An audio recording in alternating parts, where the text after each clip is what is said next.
Estamos con Eduardo Inda, director de OK Diario, que tuvo la amabilidad, la deferencia de recibirnos en su despacho. Eduardo, un placer, ¿cómo estás? Muy bien, ¿y tú? Bueno, pues aquí estamos con mucha actualidad. Hemos descubierto, Eduardo, por qué Pablo Iglesias te insulta todos los días, pero sobre todo en estos últimos días. Un nuevo varapalo judicial para Pablo Iglesias.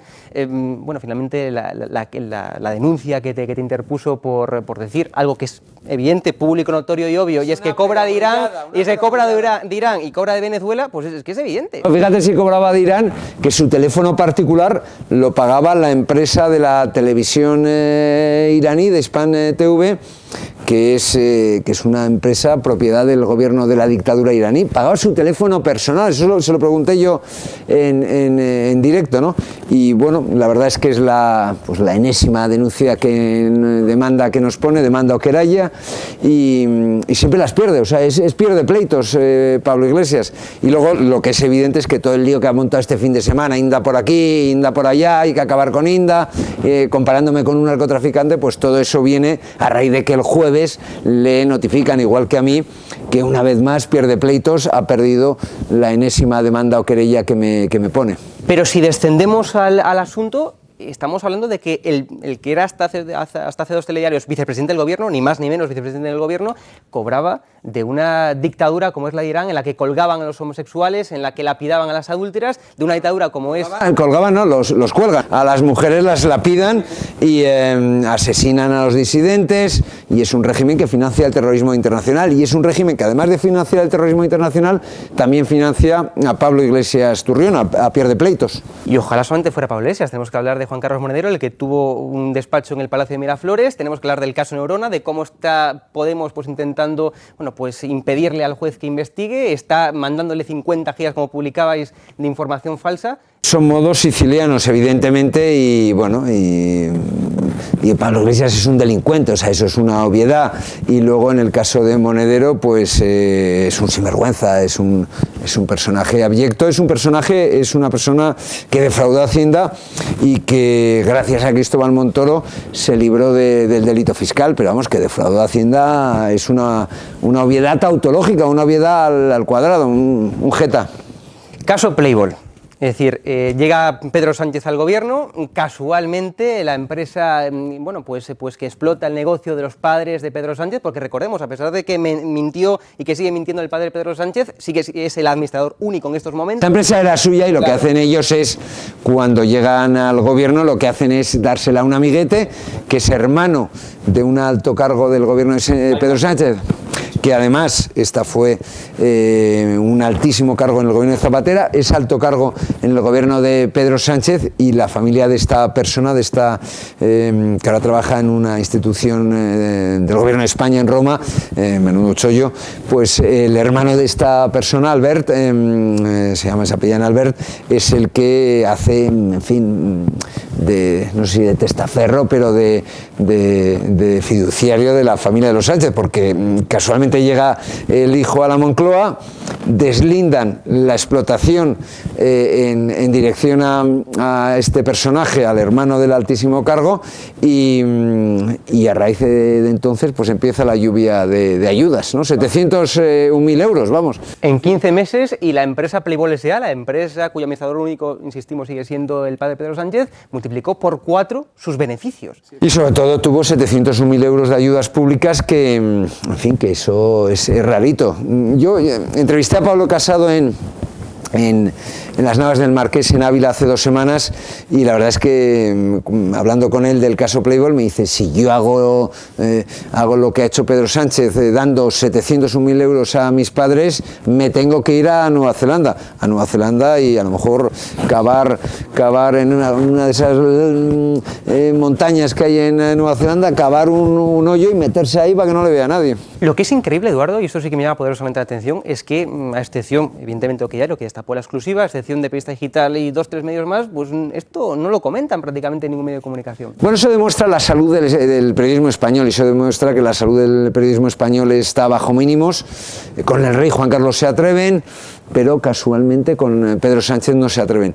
Y eso demuestra, insisto, que la libertad de expresión en este país está en el peor momento seguramente de toda la democracia, y lo que sí puedo decir es que el primer día que publicamos que en primicia el caso Playboy, desde Moncloa fueron llamando redacción por redacción, sugiriendo, entre comillas, de forma mafiosa, que no se publicase una línea. Es más, una agencia de noticias publicó la noticia, cumpliendo con su deber profesional y deontológico, y al cabo de un rato debieron de recibir llamada porque la retiraron.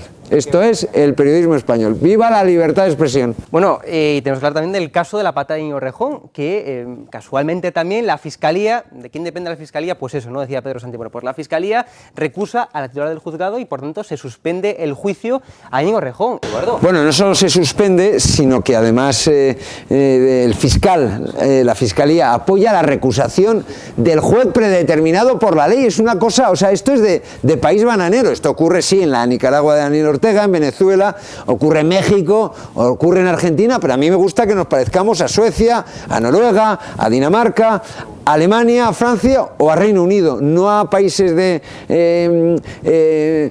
falsamente democráticos, ¿no? Y esto es una auténtica vergüenza, y lo que es evidente es que Íñigo Errejón le dio una patada a esta persona, jubilada, enferma de cáncer de colon, si no recuerdo mal, y es evidente, ahí están las imágenes, y desde luego no la han sentado en el banquillo porque sí.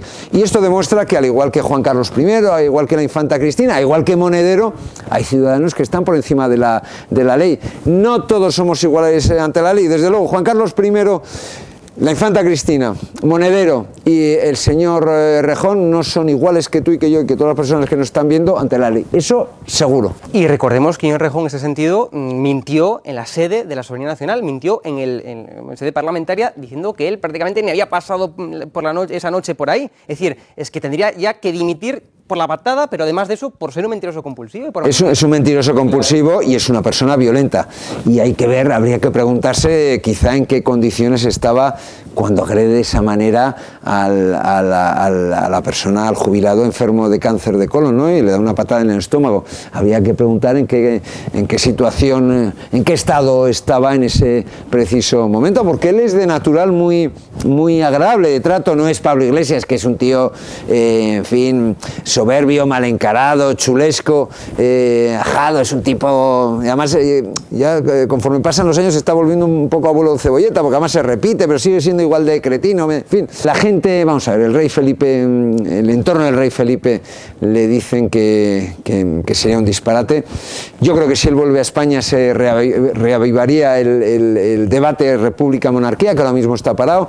Don Felipe tiene unos índices de aceptación brutales, es una persona respetadísima dentro y fuera de España, y esto lo único que haría es revolver otra vez el asunto, y luego, teniendo en cuenta que van a salir muchas más historias que no dejan precisamente bien al rey Juan Carlos, yo creo que lo mejor que puede hacer es quedarse donde está, vive a cuerpo de rey, nunca mejor dicho, sigue ganando mucho dinero, pues que se quede allí y todos están contentos. Si viene, el gran perjudicado será Don Felipe de Borbón y Grecia. Un disparate. Aparte que el gobierno no quiere que vuelva por la sencilla razón de que primero el ala podemita no lo va a permitir, y luego cuando él se va a Abu Dhabi, Carmen Calvo le dice a Jaime Alfonsín: mientras nosotros gobernemos, el rey Juan Carlos no regresará a España. Y como decía, si hablamos de la situación económica, Eduardo, tenemos que hablar del alza del precio de la gasolina, del gasóleo, de la electricidad. Está en alza todo, Eduardo. Y claro, esto no es una inflación coyuntural como decía el gobierno. Esto está durando mucho más de lo que prometía el gobierno, ¿no, Eduardo? Vamos a ver, la inflación en Europa pues está disparada, en Estados Unidos también, pero hay que decir, no, es que todos están igual. No. No todos están igual. Están unos mejor que otros y unos peor que otros. Y el que está peor, lo que es evidente es que lo está haciendo peor que el resto. Italia tiene una inflación del 4 y pico. Alemania de alrededor del 5. Nosotros estamos en el 6,5. Francia está en el 3. Hombre, Eso significa que este gobierno muy bien no lo está haciendo. Los precios de la luz están disparados. En toda Europa sí, pero aquí han crecido más que en ningún otro lado. Yo recuerdo lo que decía Pedro Sánchez, las salvajadas que decía Iglesias, los pollos que le montaban a Rajoy, cuando el megavatio hora pasó de 50 a 54 euros, que era un 8%, un 8%. O sea, si quieres te lo repito, podríamos estar hasta mañana con los tuits, las declaraciones públicas, la pobreza energética, todas esas simplificaciones absurdas. Luego tenemos que tener en cuenta, nosotros caímos más que nadie en la pandemia, un 10,2% el PIB. El año pasado crecimos un 4,5%, 2 puntos menos de lo que decía el gobierno. Este año vamos a crecer otros 2 puntos menos de lo que decía el gobierno, es decir, que no vamos a recuperar los niveles de riqueza que teníamos en el año 2019 hasta el año 23 o 24. Y teniendo en cuenta además que habremos perdido 2 años, con lo cual el empobrecimiento de España va a ser tremendo. No solo eso, se está disparando el combustible en todo el mundo, pero en España más que en otros lugares, la vivienda también está por las nubes, en fin, los salarios crecen un 1,5% y el coste de la vida crece un 6,5%, es decir, los españoles vamos a ser el año que viene 5 puntos más pobres que este año que el año pasado. Pues porque el año antepasado, o que ya no digamos que el 19, en fin. España, tal y como pone manifiesto The Economist, el medio de información económica británico, es el país que menos crece de toda la OCDE, es decir, a nivel mundial, de todas las economías el que menos crece. Sin embargo, al gobierno se le ocurre subir los impuestos. Es decir, vamos a contracorriente. Sí. Cuando otros gobiernos de nuestro entorno bajan impuestos, el gobierno de Sánchez se le ocurre... Todos los gobiernos están saliendo de la crisis bajando impuestos, que es la fórmula más hábil, que es la fórmula que ha ejecutado y ha implementado el Partido Popular a partir del año 96, y luego cuando gobierna en el 2011 es verdad que tienen que subir los impuestos por la brutal crisis que se encuentran, pero a partir del 15 ya empiezan a bajar los impuestos y los dejan donde estaban, ¿no? Y eso es la única fuente conocida de crecimiento y de boom económico, es exactamente esa, no hay otra. Y luego la recuperación, efectivamente, el país que menos se ha recuperado respecto a lo que había perdido durante la pandemia es España, de largo, es decir, son un auténtico desastre. Y Nadia Calviño, que nos parecía que era la bomba, que venía con unas credenciales tremendas, que es técnico comercial del Estado, que no es moco de pavo, pues ha resultado ser una auténtica calamidad. Y luego tiene otro problema, como estamos contando en OK Diario, se le va un alto cargo cada 70 días, vamos, en fin, parece Gil y Gil con los entrenadores. Elecciones Castilla y León. Eduardo, ¿qué crees que va a pasar? ¿Cuál es tu porra? Va a ganar el PP va a arrasar, se va a pegar una bofetada tremenda el Partido Socialista, que fue el ganador de las anteriores elecciones, y yo creo que Vox va a tener un subidón espectacular, y afortunadamente para los ciudadanos de Castilla y León, para la prosperidad de Castilla y León, pues Castilla y León va a seguir en manos de la derecha, y creo que es una buena noticia para Castilla y León y en general para España. Eduardo Inda, muchas gracias, un placer. Un placer. Muchas gracias.